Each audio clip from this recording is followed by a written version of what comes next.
আমিও বক্তব্য রেখেছি, কিন্তু সময়টা আপনি সঠিকভাবে বলেননি। এমনকি ডক্টর ইউনূস আমেরিকায় গিয়ে একজনকে তিনি মাস্টার মাইন্ড বলেছিলেন। আমি সেই ব্যক্তি প্রথমে প্রতিবাদ করে বলেছি, এই আন্দোলনের একক কোনো মাস্টার মাইন্ড আমরা মানি না।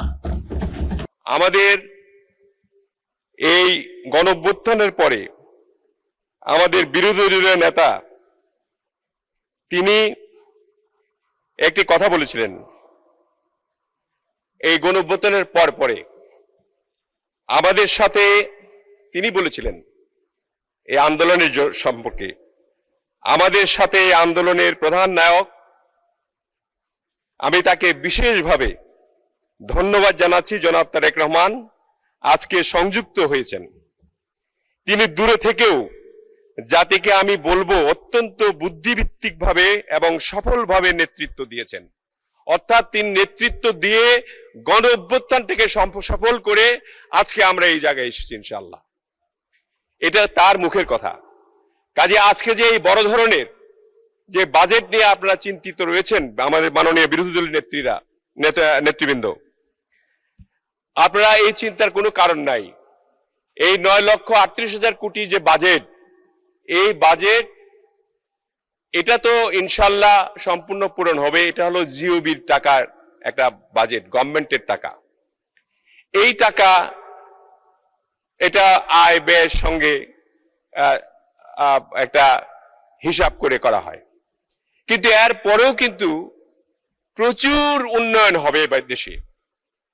পিপিপি মডেলে, G2G মডেলে যে কাজগুলি হবে, এই 9,38,000 কোটি টাকা শুধু নয়, এখানে আরো অনেক অনেক বেশি কাজ হবে।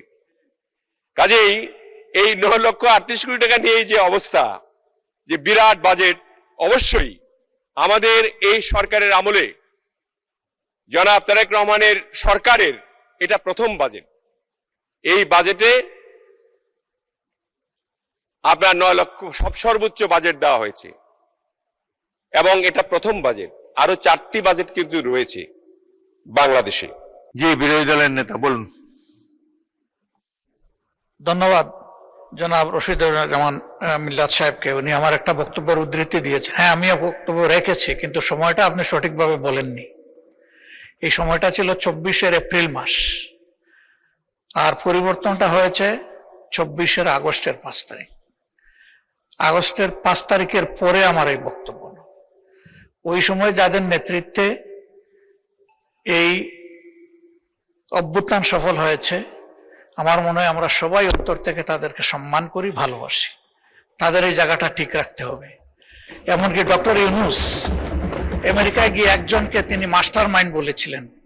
আমি সেই ব্যক্তি প্রথমে প্রতিবাদ করে বলেছি, এই আন্দোলনের একক কোনো মাস্টার মাইন্ড আমরা মানি না। আমাদের যুব সমাজকে কৃতিত্ব দিতে চাই, আর মাস্টার মাইন্ড হচ্ছে বাংলাদেশের 18 কোটি মানুষ। ধন্যবাদ আপনাকে।